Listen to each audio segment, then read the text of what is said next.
Hello students कैसे हो आप। उम्मीद करती हूँ बहुत ही अच्छे होंगे और खुश होंगे। तो बेटा आज की क्लास शुरू करते हैं। आज की क्लास का में हम नया चैप्टर शुरू कर रहे हैं, चैप्टर नंबर 4, जिसका नाम है बेसिस ऑफ अकाउंटिंग। तो बच्चे अकाउंटिंग का जो मेन ऑब्जेक्टिव है वो ये होता है कि हमें प्रॉफिट कैलकुलेट करना होता है एक पर्टिकुलर अकाउंटिंग पीरियड के लिए। तो बच्चे इसके अंडर हम जो भी अकाउंटिंग का जो सिस्टम यूज़ करते हैं उसको हम बोलते हैं बेसिस ऑफ अकाउंटिंग। तो अकाउंटिंग के बेटा दो बेसिस हैं, कैश बेसिस और अक्रूवल बेसिस ऑफ अकाउंटिंग। तो जो कैश बेसिस ऑफ अकाउंटिंग है बेटा, उसमें हम वो ट्रांजैक्शंस रिकॉर्ड करते हैं जिसमें कि कैश इन्वॉल्व होता है। इसका मतलब है कि रेवेन्यू कब रिकॉग्नाइज किया जाता है, जब एक्चुअली में हम एक ट्रांजैक्शन से रिलेटेड कैश को रिसीव कर लेते हैं। और एक्सपेंसेस को कब इनकर माना जाता है, जब एक्चुअली में कैश में उसे पे कर दिया जाता है। तो ये मैटर नहीं करता कि कब इसमें आप एंटर हुए हैं और कब इसकी सेटलमेंट हुई है। जब भी आप कैश रिसीव करोगे या पे करोगे उसी समय इसकी रिकॉर्डिंग की जाती है। तो बेटा इस तरह के सिस्टम में हम कुछ चीज़ों को इग्नोर करते हैं, जैसे आउटस्टैंडिंग और prepaid expenses, income received in advance और अक्रूवल इनकम्स। इन आइटम्स को हम कंसीडर नहीं करते। तो बेटा आउटस्टैंडिंग एक्सपेंसेस कौन से एक्सपेंसेस होते हैं जो कि हमारे करंट अकाउंटिंग पीरियड से रिलेटेड होते हैं पर हमने उनको जो है वो पे नहीं किया होता। और प्रीपेड एक्सपेंसेस वो होते हैं जो हम एडवांस में पे कर देते हैं नेक्स्ट अकाउंटिंग पीरियड के लिए। तो इनकम रिसीव्ड इन एडवांस कौन सी होती है, जो हमने एडवांस में इनकम रिसीव कर ली है जो कि अभी हमने अर्न नहीं की। और अक्रूवल इनकम्स वो इनकम्स होती हैं जो हमने एक्चुअली में अर्न तो की हैं पर अभी तक उनको रिसीव नहीं किया है। तो बेटा इस तरह कैश बेसिस ऑफ अकाउंटिंग जो है उसमें काफ़ी सारी चीज़ों को इग्नोर किया जाता है, उनको फॉलो नहीं किया जाता। तो उसके बेसिस पे हम इसके कुछ एडवांटेजेस और डिसएडवांटेजेस हैं। जो एडवांटेज है फर्स्ट इस सिस्टम का वो यही है कि ये काफ़ी सिंपल बेस ऑफ अकाउंटिंग है। तो इसके अंडर जो है प्रॉफिट और लॉस कैलकुलेट करना बहुत ही आसान होता है। तो सेकंड जो इसका एडवांटेज है वो है this approach is more objective. तो इसमें हम काफ़ी सारी अजम्पशंस जो हैं उनको इग्नोर करते हैं, उनको नहीं मानते, उनको नहीं लेते। तो इस वजह से ये अप्रोच काफ़ी ऑब्जेक्टिव है और रियलिस्टिक है। तो बच्चे जो थर्ड हमारा एडवांटेज है वो ये है कि it is suitable for those enterprises where most of the transactions are on cash basis. ये उस तरह के जो है बिजनेसेस या फिर एंटरप्राइजेस के लिए बेस्ट मेथड माना जाता है, बेसिस माना जाता है, जहाँ पे कैश से रिलेटेड ट्रांजैक्शंस जो है वो ज़्यादा होती हैं।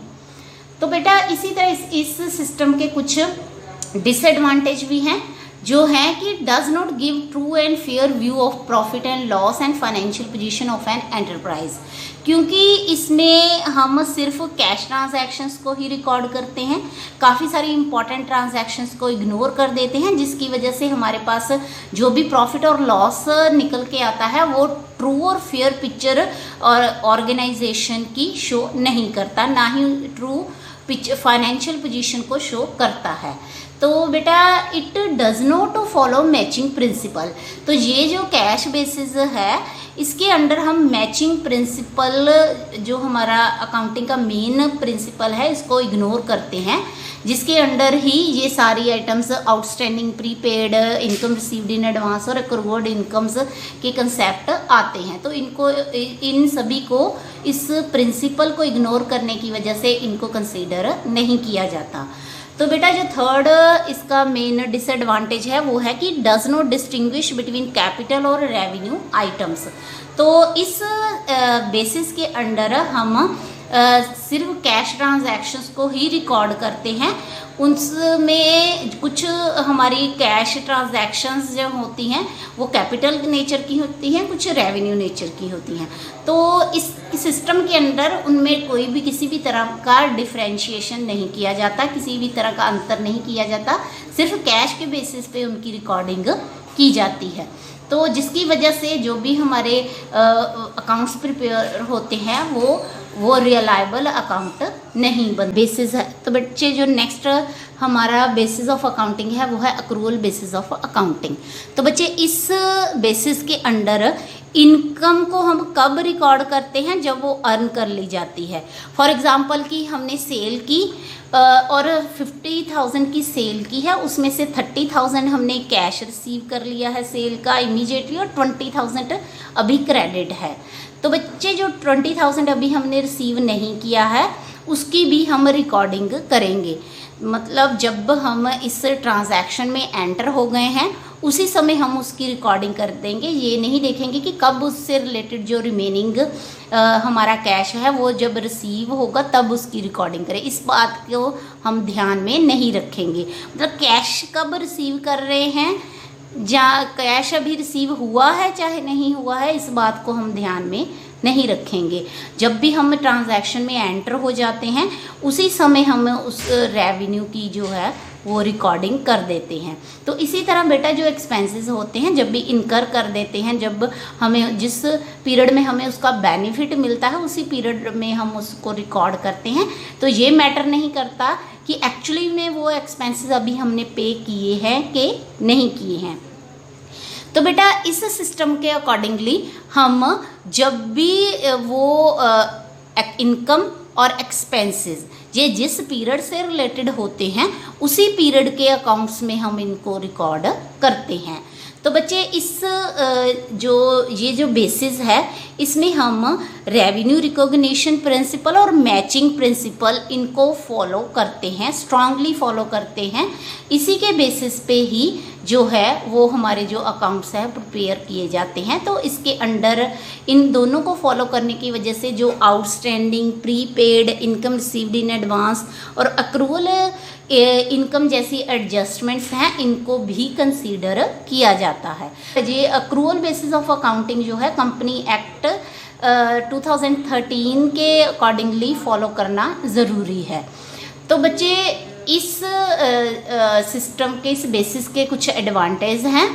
जो फर्स्ट है वो है कि it is a scientific basis of accounting.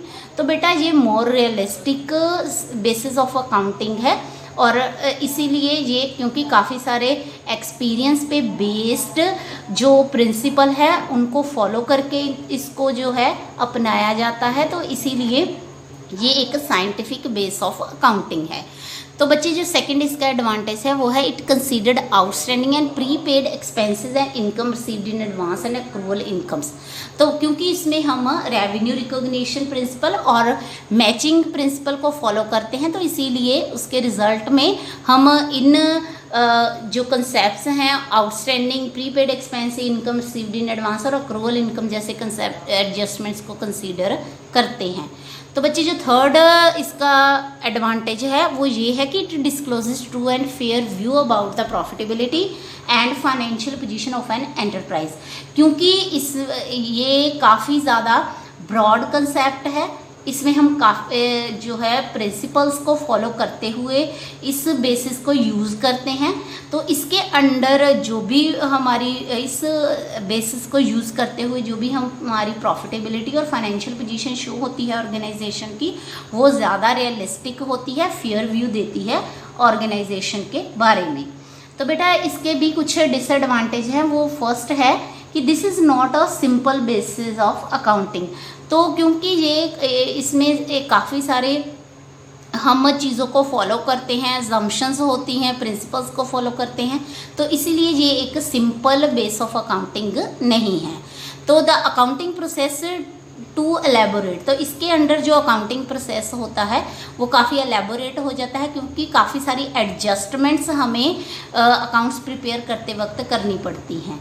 तो जिसकी वजह से जो क्विक अप्रेजल होता है प्रॉफिट और लॉस का वो पॉसिबल नहीं होता कि अगर आप चाहो जो कि आप जल्दी से एक रिव्यू लेना चाहे अपने प्रॉफिट और लॉस का, तो वो आप नहीं ले पाते हो, जो कि कैश बेसिस ऑफ अकाउंटिंग में पॉसिबल है।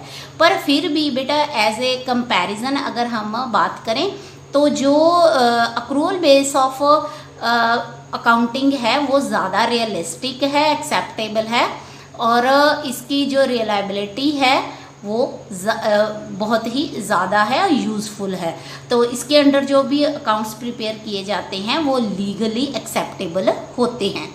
तो बच्चे इन दोनों बेसिस ऑफ अकाउंट्स का जो है हम डिफरेंस जो है वो समझ लेते हैं कि इनके मीनिंग के बेसिस पे जो मेन डिफरेंसेस हैं इनमें। तो डिफरेंस का जो क्वेश्चन है वो काफ़ी इंपॉर्टेंट है मीनिंग के साथ साथ। तो जो डिफरेंस का फर्स्ट बेस है वो है नेचर ऑफ ट्रांजैक्शन। तो अक्रूवल बेसिस ऑफ अकाउंटिंग में हम कैश और क्रेडिट दोनों तरह की ट्रांजैक्शंस को रिकॉर्ड करते हैं, जबकि कैश बेसिस ऑफ अकाउंटिंग में सिर्फ कैश ट्रांजैक्शंस को ही रिकॉर्ड किया जाता है। तो दूसरा जो हमारा बेस ऑफ डिफरेंस है वो है मैचिंग प्रिंसिपल। तो बच्चे अक्रूवल बेस ऑफ अकाउंटिंग में हम मैचिंग प्रिंसिपल को जो है वो फॉलो करते हैं, पर जो कैश बेसिस ऑफ हमारा अकाउंटिंग है उसमें हम इसको फॉलो नहीं करते। तो बेटा इसी तरह एक दूसरा हमारा प्रिंसिपल है रिकॉग्नाइजेशन, रेवेन्यू रिकॉग्नाइजेशन प्रिंसिपल। वो भी अक्रूवल बेसिस में फॉलो किया जाता है, पर कैश बेसिस में उसको भी फॉलो नहीं किया जाता। जो थर्ड बेस ऑफ डिफरेंस है वो है प्रॉफिट और लॉस। बेटा अक्रूवल बेसिस के बेसिस पे जो भी प्रॉफिट और लॉस हमारे पास निकल के आता है वो करेक्ट होता है, और जो कैश बेसिस के अकॉर्डिंगली जो प्रॉफिट हम कैलकुलेट करते हैं वो करेक्ट प्रॉफिट नहीं होता, वो इनकरेक्ट प्रॉफिट होता है, क्योंकि इसके अंडर हम काफ़ी सारी ट्रांजैक्शंस को इग्नोर कर देते हैं। तो बेटा फोर्थ जो बेस ऑफ डिफरेंस है वो है टेक्निकल नॉलेज। तो बेटा इस सिस्टम को यूज़ करने के लिए हमें जो है कुछ टेक्निकल नॉलेज की जो ज़रूरत होती है। तो इस कैश बेसिस के अकॉर्डिंगली अकाउंट्स प्रिपेयर करने के लिए हमें किसी तरह की कोई ख़ास टेक्निकल नॉलेज की ज़रूरत नहीं होती। तो बेटा लीगल पोजीशन, जो अक्रूवल बेस ऑफ अकाउंटिंग है बेटा, ये इसको कंपनी एक्ट 2013 द्वारा रिकॉग्नाइज किया गया है कि तो इसके अंडर अकाउंट प्रिपेयर करने जो है वो ज़रूरी हैं। तो कैश बेसिस को किसी भी एक्ट द्वारा रिकॉग्नाइज नहीं किया गया है, ना ही कंपनी एक्ट 2013 द्वारा। तो बच्चे जो 6 हमारा बेस ऑफ डिफरेंस है वो है एक्सेप्टेबिलिटी। तो जो अक्रूवल बेस ऑफ अकाउंटिंग है इसकी जो एक्सेप्टेबिलिटी है वो बिजनेस में ज़्यादा है। तो जो कैश बेसिस है इसकी एक्सेप्टेबिलिटी बेटा बिजनेस में ज़्यादा नहीं है, क्योंकि ये ट्रू और फेयर पिक्चर शो नहीं करता। तो जो नेक्स्ट है वो है रियलाइबिलिटी, मतलब भरोसेयोग्य होना। तो कौन से अकाउंट्स जो है किस बेसिस पे बने हुए अकाउंट्स ज़्यादा भरोसेयोग्य होते हैं? तो बेटा अक्रूवल बेसिस पे बने हुए अकाउंट्स जो होते हैं, जो इन्फॉर्मेशंस होती हैं वो ज़्यादा रियलाइबल होती हैं, भरोसेयोग्य होती हैं। और कैश बेसिस पे बनी हुई जो अकाउंटिंग इन्फॉर्मेशंस हैं वो ज़्यादा रियलाइबल नहीं होती। तो सूटेबिलिटी, इस बेसिस पे जो अक्रूवल बेसिस ऑफ अकाउंटिंग है वो बिजनेसेस के लिए ज़्यादा सूटेबल है, और कैश बेसिस ऑफ अकाउंटिंग जो है वो नॉट फॉर प्रॉफिट ऑर्गेनाइजेशंस और प्रोफेशनल्स के लिए ज़्यादा सूटेबल हैं। तो बच्चे आई होप आपको आज का जो टॉपिक है, जो लेक्चर है वो क्लियर हो गया होगा। ये चैप्टर छोटा था तो एक ही वीडियो लेक्चर में जो कंप्लीट हो चुका है, इसमें सिर्फ यही 2 बेसिस थे और उनका डिफरेंस था। तो बच्चे आप इसको अच्छे से नोट करो और रिवाइज किया होगा। फिर भी अगर कोई इसी तरह की कोई कन्फ्यूजन होती है तो आप कमेंट बॉक्स में इसके बारे में लिख के मुझसे क्लियर कर सकते हैं। तो गॉड ब्लेस बच्चे, बी हैप्पी।